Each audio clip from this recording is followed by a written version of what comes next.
বিপদে পড়লে বোঝা যায় কেউ আপন না। আপন শুধু একজন মহান সত্তা, তিনি কে?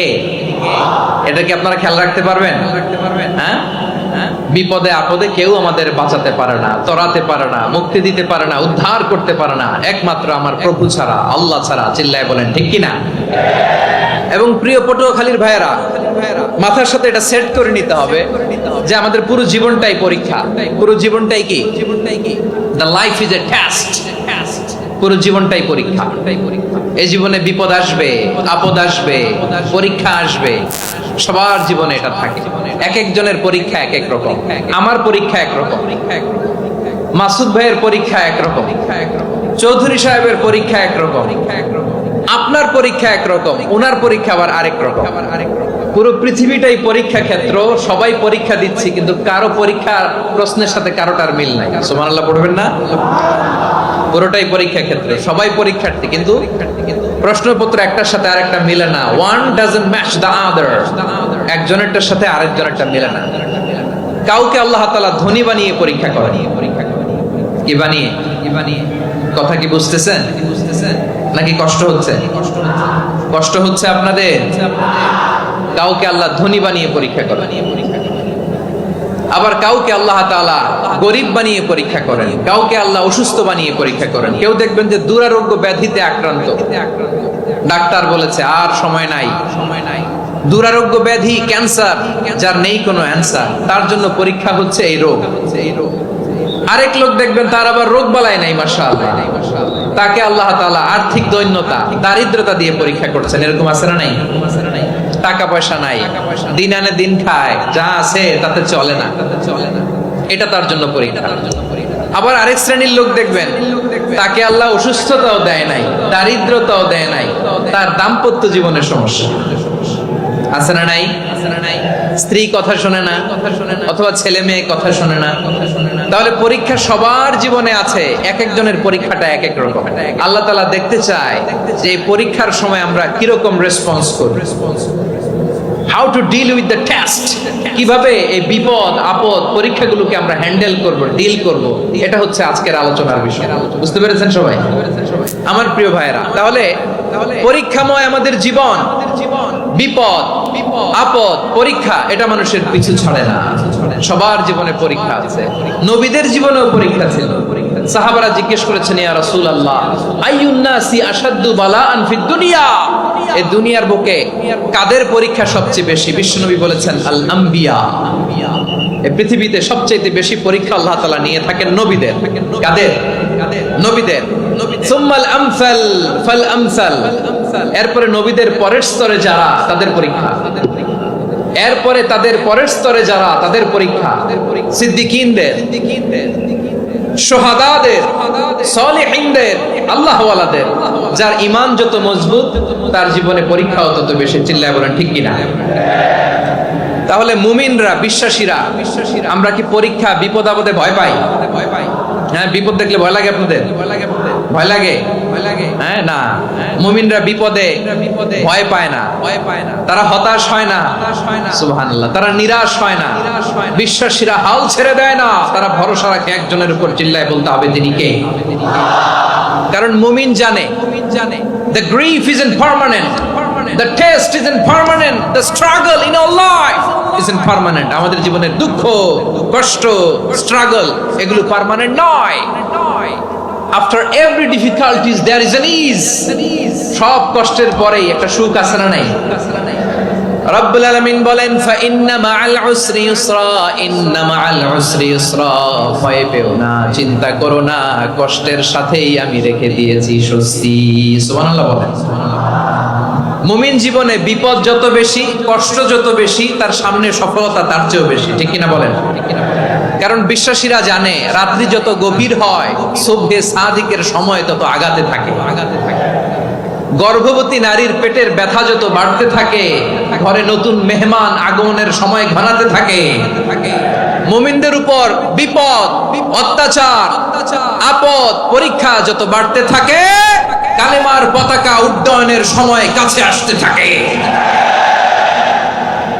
বিশ্বাসীদের এগুলো হিসাব মিলানো অনেক আগে, এগুলো অনেক আগে হিসাব মিলানো। দুঃখের আধার শেষে সুখের আলো, মিটি মিটি হাসে, চিল্লায় বলেন ঠিক কিনা? দুঃখের আধার শেষে আলোর প্রভাত হাসে, হতাশার কালো মেঘে যায় গো ভেসে, হতাশার কালো মেঘে যায় গো ভেসে। দুঃখের আধার শেষে আলোর প্রভাত হাসে, হতাশার কালো মেঘে যায় গো ভেসে, হতাশার কালো মেঘে যায় গো ভেসে।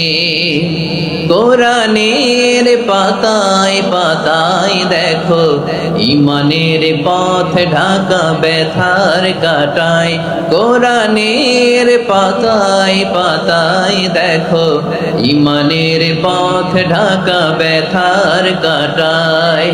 ভেঙে পড়ো না কভু হতাশ হয়ে, ভেঙে পড়ো না কভু হতাশ হয়ে, জ্বলে পুড়ে খাঁটি সোনা হও গো শেষে, জ্বলে পুড়ে খাঁটি সোনা হও গো শেষে। দুঃখের আধার শেষে আলোর প্রভাত হাসে, হতাশার কালো মেঘে যায় গো ভেসে, হতাশার কালো মেঘে যায় গো ভেসে। ঠিক কিনা বলেন? দুঃখ যত বেশি, পরীক্ষা যত বেশি, কষ্ট যত বেশি, সুখের সময় তত কাছাকাছি, চিল্লায় বলতে হবে ঠিক কিনা? এজন্য মুমিন জীবনে পরীক্ষা বেশি, মুমিনদের হতাশা নাই। মুমিনরা নিরাশ হয় না, হতাশ হয় কাফিররা। মুমিনরা কখনো হাল ছেড়ে দেয় না, মুমিনরা ভরসা রাখে একজনের উপর, তিনি কে? তাহলে আমার প্রিয় পটুয়াখালীবাসী, বিপদ থাকবে, পরীক্ষা থাকবে, এই বিপদ থেকে আমাদেরকে উদ্ধার করবেন একজন, তিনি কে? আমরা শুধু আল্লাহর উপরই ভরসা রাখবো। রাজি আছেন তো? চাইবো একজন সত্তার কাছে, আওয়াজ করে বলুন তিনি কে? একজন সত্তার কাছে চাইবে। বিশ্বনবী ওনার চাচাতো ভাই আব্দুল্লাহ ইবনে আব্বাস রাদিয়াল্লাহু তাআলা আনহুকে বললেন, ইয়া আব্দুল্লাহ ইবনুল আব্বাস, হে আব্দুল্লাহ ইবনে আব্বাস, ইদা সাআলতা ফাসআলিল্লাহ, যখন চাইবে আল্লাহর কাছে যাও। ও আব্দুল্লাহ, যখন চাইবা আল্লাহর কাছে চাও। ওয়া ইদা ইসতাআনতা ফাসতাইন বিল্লাহ, যখন সাহায্য চাইবা আল্লাহর কাছে ফরিয়াদ করো। জেনে রেখো আব্দুল্লাহ, ওয়া'লাম আন্নাল উম্মাতা লাউ ইজতামাআত আলা আন ইয়ানফাউকা বিশাইইন লাম ইয়ানফাউকা ইল্লা বিশাইইন ক্বাদ কাতাবাহুল্লাহু লাক। ও আব্দুল্লাহ, জেনে রেখো, মনে রেখো, গোটা বিশ্বের সবাই মিলে যদি তোমার উপকার করতে চায় ততটুকুই তারা করতে পারবে যতটুকু আল্লাহ তোমার নসিবে সেটা লিখে রেখেছে। ঠিক কিনা বলেন? আর যদি গোটা বিশ্বের সবাই মিলে তোমার বিরুদ্ধে কনস্পাইরেসি করে, ষড়যন্ত্র করে, গোটা বিশ্বের সবাই মিলেও যদি তোমার ক্ষতি করতে চায় ততটুকুই শুধু পারবে যেটা আল্লাহ তোমার জন্য বরাদ্দ রেখেছে। যতটুকু আল্লাহ তাআলা তোমার জন্য বরাদ্দ রেখেছে অতটুকুই ক্ষতি করতে পারবে, আর এক চুল বেশিও করতে পারবে না, কমও করতে পারবে না। চিল্লায় বলেন ঠিক কিনা? এজন্য আমরা চাইবো কার কাছে? সবাই বলেন নাই, সবাই বলেন নাই, আওয়াজ করে বলেন কার কাছে? সব সময় আমরা আল্লাহর কাছে চাইবো, বিপদে আপদে, সুখে দুঃখে, সচ্ছল অবস্থায় অসচ্ছল অবস্থায়, পরাজয়ের সময় বিজয়ের সময়, সব সময় আমরা ভরসা রাখবো কার উপর? সবাই বলুন। একদল লোক আছে যারা বিপদে পড়লে আল্লাহরে ডাকে। আছে না নাই? পটুয়াখালীতে মাশাআল্লাহ নাই। বিপদ আসলে আল্লাহরে ডাকে, বিপদ নাই আল্লাহও নাই। বিপদে পড়লে নামাজ পড়ে, বিপদও নাই নামাজও নাই। বিপদে পড়লে জিকির করে, বিপদ যখন চলে যায় ওদের জিকিরও বন্ধ হয়ে যায়। এরকম আছে না নাই? কিছু লোক দেখবেন পরীক্ষা আসলে নামাজ পড়ে। আছে আছে আছে, জেনজি আওয়াজ করো, এরকম আছে? এই কমন পড়ে গেছে, কমন পড়ছে। দেখবেন পরীক্ষার সময় নামাজ পড়ে, পরীক্ষাও নাই নামাজও আছে। এরকম কিছু লোক আছে অসুস্থ হলে আল্লাহরে বড্ড ভালোবাসে, আল্লাহরে খুব ডাকে। অসুস্থ হইলে অসুস্থতাও নাই, আল্লাহর স্মরণও নাই। দেখবেন কিছু লোক নির্বাচন আসলে খুব আল্লাহওয়ালা হয়ে যায়। তখন দেখবেন মাথার মধ্যে হেজাব লাগায়, পাঞ্জাবি লাগায়, আল্লাহ আল্লাহ হয়ে যায়। নির্বাচনও নাই, এরপরে আল্লাহর কথাও নাই। আছে না নাই? না, এরকম হওয়া যাবে না। সব সময় আমরা আল্লাহরে ডাকবো, বিপদে আপদে সব সময় ভরসা রাখবো আমরা একজনের উপর। আওয়াজ করে বলেন, তিনি কে? এ কথায় আল্লাহ তাআলা আমাদের চোখে আঙ্গুল দিয়ে জানিয়ে দিলেন, ফাইদা রাকিবু ফিল ফুলকি দা'আবুল্লাহ মুখলিসিনা লাহুদ্দিন ফালাম্মা নাজ্জাহুম ইলাল বাররি ইযা হুম ইউশরিকুন। আল্লাহ বলে, একদল লোক আছে, তারা যখন নৌযানে চড়ে, জলযানে চড়ে, সাগরের মধ্যে যখন জাহাজে চড়ে, লঞ্চে চড়ে, তারা যখন তুফানের সম্মুখীন হয়, তখন তারা আল্লাহরে বড্ড বেশি ডাকে, একান্ত ভাবে ডাকে, বিশুদ্ধ চিত্তে ডাকে। আবার তুফান থেকে তাদেরকে সেফ জোনে নিয়ে, নিরাপদ জোনে নিয়ে যখন বন্দরে আমি আল্লাহ তাদেরকে বেরিয়ে দেই, ওই লোকগুলো আবার আমি আল্লাহর সাথে শিরিক করে। এরকম আছে না নাই? জাহাজে উঠছে, সাগরের মাঝখানে তুফান, ওই সময় দেখবেন আল্লাহ কারে কয়। এই কথা তো আপনাদেরকে বোঝানো সহজ, আপনারা তো নদীর দেশের মানুষ। লঞ্চে চড়েন নাই কারা কারা? দেখি, লঞ্চে চড়ছেন? হ্যাঁ, লঞ্চে চড়ে নাই এরকম একজনও নাই এখানে। আচ্ছা, লঞ্চে উঠছেন কে কে? দেখি। মাশাআল্লাহ, মাশাআল্লাহ, মাশাআল্লাহ। ঠিক আছে, আপনাদের বোঝানো সহজ। আচ্ছা, লঞ্চে উঠে তুফানের সম্মুখীন হয়েছেন, জলোচ্ছ্বাস, সবাই সবাই মাশাআল্লাহ। তো এই ওয়াজ তো আপনাদের মুখস্থ, ঠিক কিনা বলেন? আমার বলার দরকার নাই, বলেন।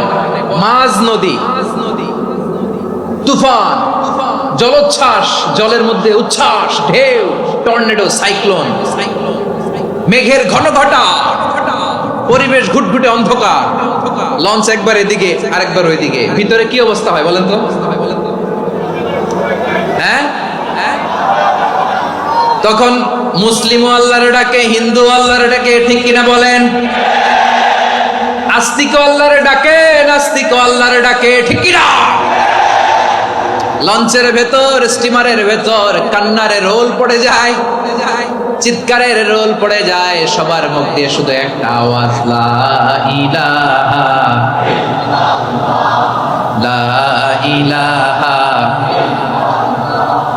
লা ইলাহা সুবহানাল্লাহ আলহামদুলিল্লাহ লা ইলাহা। আল্লাহ নামের জিকির করবে যারা, আল্লাহর কাছে প্রিয় তারা, আল্লাহর কাছে প্রিয় যারা, জান্নাতে প্রবেশ করবে তারা, জোরে লা ইলাহা লা ইলাহা ইল্লাল্লাহ লা ইলাহা ইল্লাল্লাহ মুহাম্মাদুর রাসূলুল্লাহ সাল্লাল্লাহু আলাইহি ওয়াসাল্লাম। আমার প্রিয় পটুয়াখালীবাসী, তাহলে লঞ্চের ভেতরে যখন আমরা তুফানের মধ্যে পড়ি, তখন সবাই মিলে আমরা একটা নামের জিকির করি। নামটা কার? মুসলমানেরাও ডাকে, হিন্দুরাও ডাকে, আস্তিকও ডাকে, নাস্তিকও ডাকে, সবাই ডাকে একজনকে, তিনি কে? আবার দেখবেন ওই আল্লাহ তুফানের পরে, ঝড়ের পরে ওই লঞ্চটাকে যখন সদর ঘাটে ফিরিয়ে দেয়, আবার আমরা নাফরমানি শুরু করে দেই। সে কোথায় আল্লাহ বললেন, ফাইদা রাকিবু ফিল ফুলকি দা'আবুল্লাহ মুখলিসিনা লাহুদ্দিন ফালাম্মা নাজ্জাহুম ইলাল বাররি ইযা হুম ইউশরিকুন। সাগরে যখন তুফানে পড়ে আমি আল্লাহর ডাকে, আবার আমি আল্লাহ যখন বাঁচিয়ে দেই, আবার আমি আল্লাহর সাথে শিরিক শুরু করে। আমরা কি এরকম হতে চাই নাকি? এরকম করবেন? হ্যাঁ না, আমরা তুফানে পড়লেও আল্লাহরে ডাকি, আবার বাঁচায় দেওয়ার পরেও ডাকি কারে? আল্লাহকেই ডাকি। বিমানের মধ্যে মাঝে মাঝে দেখবেন যে এয়ার টার্বুলেন্স হয়, জানেন? এয়ার টার্বুলেন্স জানেন তো? মাঝে মাঝে বিমানটা বাউন্সিং করে, বাম্পি, ভেরি বাম্পি ওয়েদার। শোনেন নাই 40,000 ফিট উপরে যখন থাকে তখন পাইলট মাঝে মাঝে বলে, dear passengers, ladies and gentleman, right now we are flying 40,000 feet above the ground and we are passing very air turbulence, very heavy air turbulence right now. Please fasten your seat belt. দেখবেন মাঝে মাঝে পরিবর্তন হয়েছে, ফলে এখন বিমান shaking করে বেশি, বাউন্সিং, বাম্পি ওয়েদার। তো বলেন তো 40,000 ফিট উপরে যখন আপনি, কয় হাজার ফিট, সবাই বলুন কয় হাজার ফিট, 40,000 ফিট উপরে যখন আপনি, তখন যখন বিমানটা এরকম বাউন্সিং করে, সবাই যখন ভমিটিং করে বিমান নষ্ট করে দেয়, বমি করে, তখন বাঁচানোর কে আছে আল্লাহ ছাড়া? কেউ আছে? ওই মুহূর্তেও সবাই মিলে একজনের ডাকে আওয়াজ করে বলেন তিনি কে?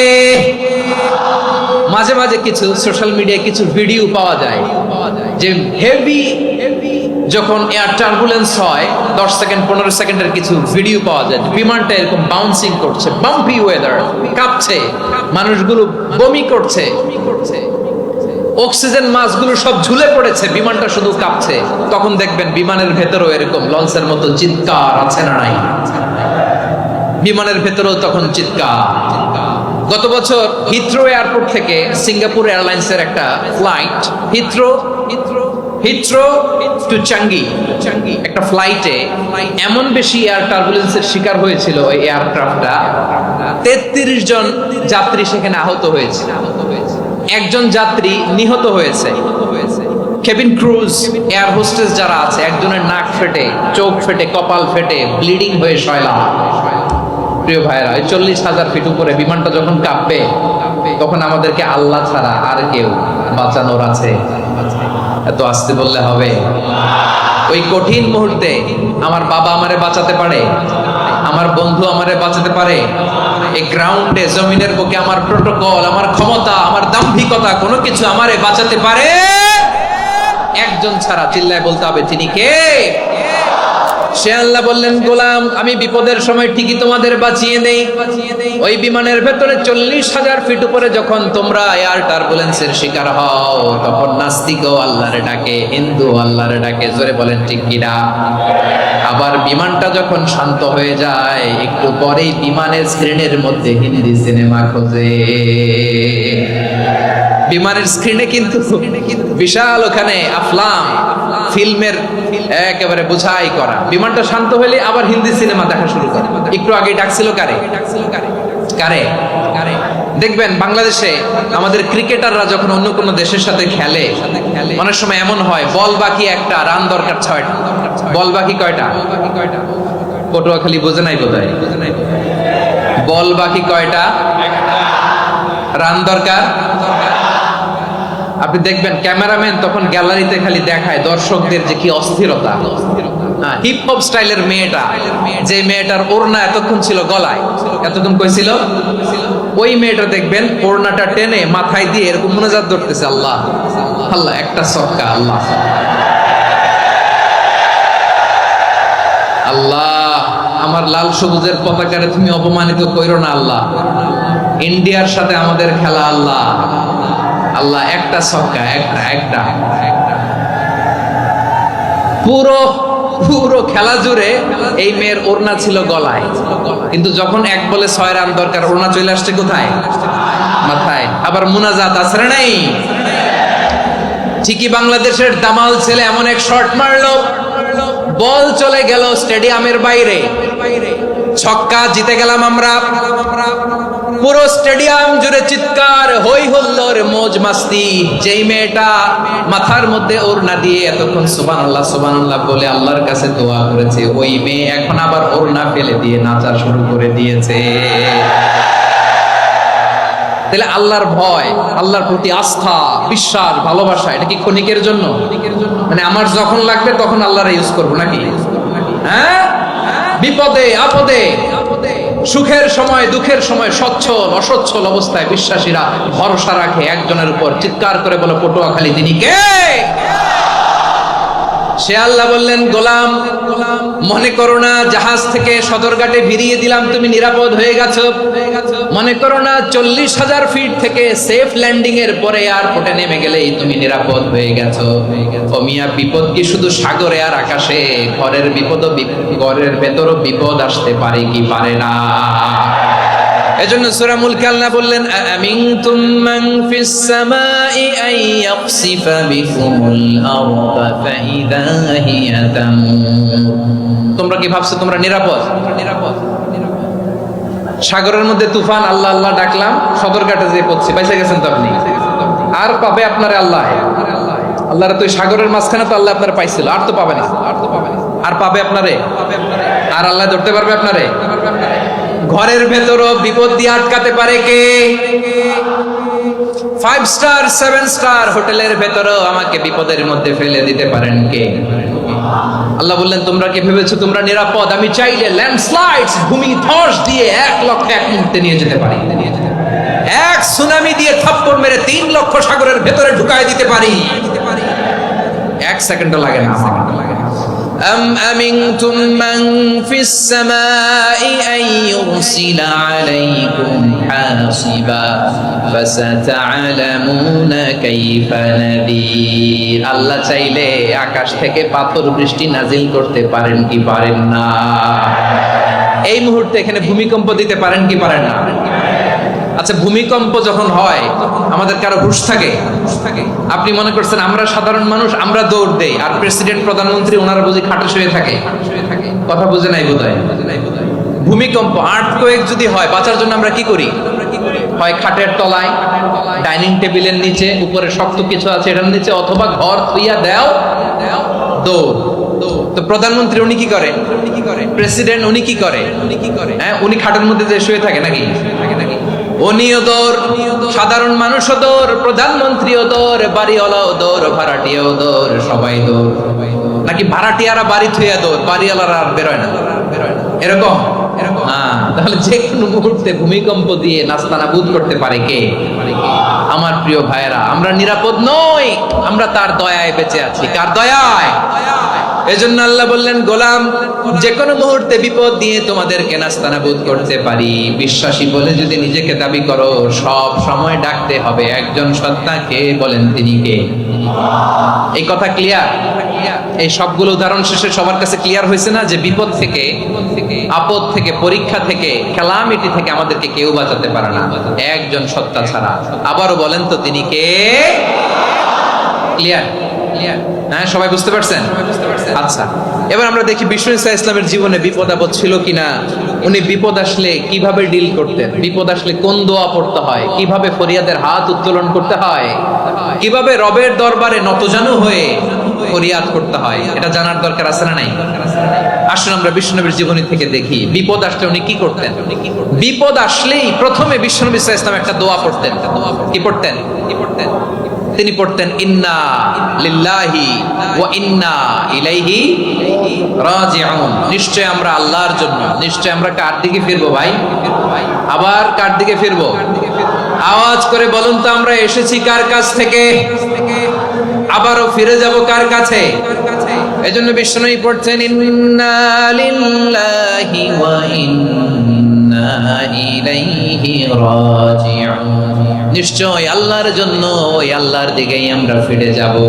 তারপরে বিশ্বনবী পড়তেন, আল্লাহুম্মা আজুরনি ফি মুসিবাতি ওয়াখলুফ লি খায়রাম মিনহা। একসাথে প্রথমে পড়তেন ইন্না লিল্লাহি ওয়া ইন্না ইলাইহি রাজিউন, তারপর পড়তেন আল্লাহুম্মা আজুরনি ফি মুসিবাতি ওয়াখলুফ লি খায়রাম মিনহা। মানে আল্লাহ, এই যে আমি বিপদে ধৈর্য ধারণ করলাম, এটার সব তুমি আমারে দাও, আর যেটা হারালাম এর চেয়ে ভালো কিছু দিয়ে মেকআপ করে দিও, ভালো কিছু দিয়ে বদল করে দিও। সুবহানাল্লাহ পড়েন। তাহলে বিপদ আসলে আমরা কি পড়বো? কথা বলেন। এই যে আমি শুয়েছিলাম, নাশিদ গাচ্ছিল ওরা, এদেশে পরস্পরে দেখা হলে দেয় সালাম, এদেশে আমজনতার হৃদয় জুড়ে পাকালাম, এদেশে বিপদ এলে সর্বজনে সর্বক্ষণে দোয়া পড়ে ইন্না লিল্লাহি। কি পড়ে?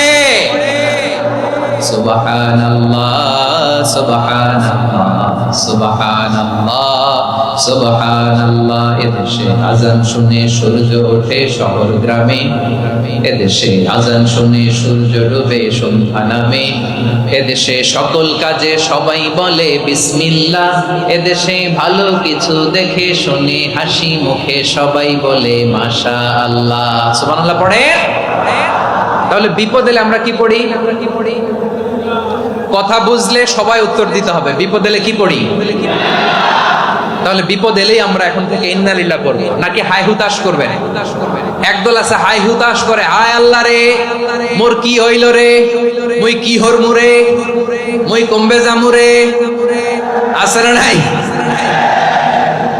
এরকম বিলাপ করতে নিষেধ করেছেন বিশ্বনবী। কি করব, কই যাব, কি হবে, হায় হায় এরকম হাহুতাশ আছে না নাই? বিশ্বাসীরা হাহুতাশ করে না, তারা ইন্না লিল্লাহ পড়ে। কি পড়ে? মনে থাকবে? আমরা পড়বো ইন্না লিল্লাহি ওয়া ইন্না ইলাইহি রাজিউন। নিশ্চয়ই আমরা আল্লাহর জন্য, আমরা আল্লাহর দিকেই ফিরে যাব। এরপর পড়বো আল্লাহুম্মা আজুরনি ফি মুসিবাতি ওয়াখলুফ লি খায়রাম মিনহা। আল্লাহ, আমি যে বিপদে ধৈর্য ধারণ করলাম এটার সওয়াব দিও, আর যা হারালাম তার চেয়ে ভালো কিছু দিয়ে বদল করে দিও। সুবহানাল্লাহ পড়েন। বিশ্বনবীর হাদিস শুনলেন উম্মে সালামা রাদিয়াল্লাহু তাআলা আনহা। ওনার স্বামী হলো আবু সালামা। মজার ঘটনা খেয়াল করে শুনেন আমার প্রিয় কলিজার টুকরা ভাইয়েরা। কানগুলো খরগোশের কানের মতো খাড়া করে আমার দিকে তাকান। সাইয়্যিদাতুনা উম্মে সালামা রাদিয়াল্লাহু তাআলা আনহা, ওনার স্বামীর নাম আবু সালামা। শ্রেষ্ঠ দম্পতি, শ্রেষ্ঠ ফ্যামিলি। প্রথমে হিজরত করেছিলেন হাবাসায়, পরে হিজরত করেছেন মদিনায়। উহুদ যুদ্ধের পরে ওনার স্বামী আবু সালামা ইন্তেকাল করলো, শহীদ হলো। সুবহানাল্লাহ পড়েন। যখন আবু সালামা ইন্তেকাল করলো, উম্মে সালামা রাদিয়াল্লাহু তাআলা আনহা কেঁদে কেঁদে হয়রান। আর নবীর শিখানো বাণী অনুযায়ী তিনি বারবার পড়ছিলেন ইন্না লিল্লাহ। কি পড়ছিলেন? মুই কই যামু, কি হরমু, এগুলো বলে নাই। কি বলছে? ইন্না লিল্লাহ। যেহেতু বিশ্বনবী বলেছেন কেউ যদি বিপদের প্রথম ধাক্কায় পড়ে ইন্না লিল্লাহি ওয়া ইন্না ইলাইহি রাজিউন, আল্লাহুম্মা আজুরনি ফি মুসিবাতি ওয়াখলুফ লি খায়রাম মিনহা, তাহলে এই বিপদে যে সে যা হারালো তার চেয়ে শ্রেষ্ঠ কিছু দিয়ে আল্লাহ তার বদল দিয়ে দিবে। এই হাদিস শুনে উম্মে সালামা রাদিয়াল্লাহু তাআলা আনহা ওনার প্রাণ প্রিয় স্বামী আবু সালামার ইন্তেকালের পরে চোখের পানি ছাড়ে আর পড়ে ইন্না লিল্লাহি ওয়া ইন্না ইলাইহি রাজিউন, আল্লাহুম্মা আজুরনি ফি মুসিবাতি ওয়াখলুফ লি খায়রাম মিনহা। বারবার এই দোয়া পড়ে চোখের পানি ছাড়ে, এই দোয়া পড়ে চোখের পানি ছাড়ে, আর মনে মনে বলে আবু সালামার মতো ভালো মানুষ মদিনাতে নাই, আবু সালামার চেয়েও ভালো মানুষ মদিনাতে নাই, তার চেয়ে ভালো মানুষ কি করে আল্লাহ তাআলা আমারে দিবে, তার চেয়ে ভালো মানুষ তো আমি মদিনাতে দেখি না। চোখের পানি দিয়ে বুক ভাসায় আর নবীর হাদিসের উপর আমল করে পড়ে ইন্না লিল্লাহি ওয়া ইন্না ইলাইহি রাজিউন, ইন্না লিল্লাহি ওয়া ইন্না ইলাইহি রাজিউন। পড়তে পড়তে চোখের পানি ছাড়ে আর চিন্তা করে বিশ্বনবী বললেন এই দোয়া পড়লে যেটা হারালাম তার চেয়ে ভালো কিছু দিয়ে আল্লাহ পুরস্কার দেয়। আবু সালামার চেয়ে ভালো মানুষ মদিনার মধ্যে আর কে হতে পারে? কি আজীব তামাশা, কি অবাক করা ঘটনা। কিছুদিন পরে দেখা গেল সাইয়্যিদুল মুরসালিন রাহমাতাল লিল আলামিন স্বয়ং বিশ্ব নবী উম্মে সালামাকে বিয়ের প্রস্তাব পাঠিয়েছে। স্বয়ং বিশ্ব নবী উম্মে সালামা রাদিয়াল্লাহু তাআলা আনহাকে বিয়ের প্রস্তাব পাঠিয়েছেন। উনি রাজি হয়ে গেলেন, বিয়ে হয়ে গেল, উনি হয়ে গেলেন উম্মুল মুমিনিন, আমাদের মা, পুরো মুসলিম উম্মার মা। চিৎকার করে বলেন আল্লাহু আকবার। তাহলে আমার প্রাণ প্রিয় ভাইয়েরা, বিপদে পড়লে আমরা পড়বো ইন্না লিল্লাহি ওয়া ইন্না ইলাইহি রাজিউন, আল্লাহুম্মা আজুরনি ফি মুসিবাতি ওয়াখলুফ লি খায়রাম মিনহা। পড়বেন? পড়বেন না? যারা যারা বিপদ আসলে এই দোয়াটা পড়বেন এখন থেকে আওয়াজ করে ইনশাআল্লাহ বলেন। ইনশাআল্লাহ। যা হারাইছেন তার চেয়ে শ্রেষ্ঠ জিনিস দিয়ে বদলা দিবে কে? বিশ্বাস হয়? একটু সন্দেহ লাগে মনে হয়, একটু সন্দেহ আছে? যাদের বিশ্বাস হবে তাদের কি আল্লাহ উত্তম বদলা দেবে, ঠিক কিনা বলেন? তাহলে বিপদে পড়লেই প্রথমে আমরা এটা পড়ব। দোয়াগুলো যদি এখন মুখস্থ না হয়, এই যে রেকর্ডিং হচ্ছে পেয়ে যাবেন, কালকেই পেয়ে যাবেন। শুনে শুনে মুখস্থ করবেন। আমার মায়েরা, আমার বোনেরা, আপনাদের জন্য 3টি মাঠের অ্যারেঞ্জমেন্ট করা হয়েছে আমি জানি। আপনারা এই দোয়াগুলো পড়বেন। আপনার স্বামীকে শেখাবেন, সন্তানকে শেখাবেন, আপনার পুরো পরিবারটাকে জান্নাতের টুকরো বানিয়ে দিবে কে? তাহলে বিপদ আসলে প্রথমে কি পড়তে হবে এটা জেনে গেলাম। এরপরে বিপদ আসলে নিজেকে কি করে আল্লাহর কাছে সঁপে দিতে হয় এটাও জানার দরকার আছে না নাই? বিপদে প্রথমে ইন্নালিল্লাহ করলাম, ধৈর্য ধারণ করলাম, বিপদ থেকে উদ্ধারের সর্বোচ্চ চেষ্টা করলাম। আমার কাজ যখন শেষ তখন আমি আমার এই বিষয়টা আল্লাহর কাছে সঁপে দিই। কার কাছে? সুপর্দ করব কার কাছে? বিপদে বললে কেমন করে নিজেকে আল্লাহর কাছে সঁপে দিতে হয় আসুন সাইয়েদনা ইব্রাহিম আলাইহিস সালামের জীবনী থেকে জানি। আল্লাহর খলিল ইব্রাহিম আলাইহিস সালাম আমাদের মতো সমাজ ব্যবস্থা পায় নাই। আমরা জন্মের পরে আমাদের কানের ভেতরে আজান দিয়েছে কে? একামত দিয়েছে কে? আমাদের বাপ দাদারা আমাদের কানে আজান দিয়েছে কি দেয় নাই? আমাদের জন্মের পরেই তো আজান, একামত, বাড়ির পাশে মসজিদ, প্রতিদিন আজান, জুমার খুতবা, প্রতি মাসে মাসে তাফসিরুল কোরআন মাহফিল, মসজিদ, মিনারা, অভাব নাই। ঠিক কিনা বলেন? ঠিক কিনা বলেন? আপনি যেই সুন্দর ইসলামিক এনভায়রনমেন্ট পেয়েছেন, আমাদের ইব্রাহিম খলিল উনিও কি এরকম পেয়েছিলেন? হ্যাঁ, উনি জন্মের পর পরে ওনার কানে আজান দিয়েছে কেউ? আমার প্রিয় ভাইরা, আগা গোড়া একটা শিরকি পরিবেশ উনি জন্মগ্রহণ করেছেন। উনি ছাড়া ওই তল্লাটে একজনও আল্লাহর উপর বিশ্বাসী নাই। কল্পনা করতে পারেন? গোটা তল্লাটে, গোটা দেশে বিশ্বাসী মুমিন, আল্লাহর উপর বিশ্বাস স্থাপনকারী কয়জন? সবাই বলেন কয়জন? বাকি সব মুশরিক। বাকি সব মুশরিক নিজের সাথে নিজে শক্ত বোঝাপড়া করে, অ্যানালজি করে, সেলফ কনভারসেশন করে উনি মহা সত্যের সন্ধান পেয়েছে। উনি আকাশের তারা দেখে ভাবে মনে হয় এটাই আমার খোদা, পরে দেখে তারা নাই, মনে মনে বলে না তাইলে এটা না। আবার চাঁদ দেখে বলে চাঁদটা বড় মায়া লাগে, মনে হয় এটাই আমার রব, পরে দেখে চাঁদও নাই, কয় না এটা না। এরপরে দ্বীপ প্রহরের জলজলে সূর্যটা খাঁ খাঁ করে গোটা পৃথিবীটারে রৌদ্র দিয়ে তাতিয়ে রাখে। তিনি ভাবলেন মনে হয় এটাই আমার রব, কারণ এটাই তো সবচেয়ে বড়।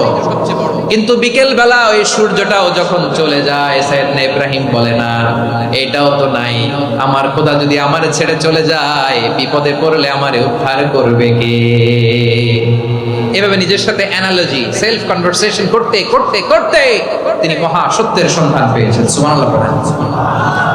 সব শেষে তিনি ডিসিশন নিয়ে ঘোষণা দিলেন, ইন্নী ওয়াজ্জাহাতু ওয়াজহিয়া লিল্লাযী ফাতারাস সামাওয়াতি ওয়াল আরদা হানিফান ওয়া মা আনা মিনাল মুশরিকিন।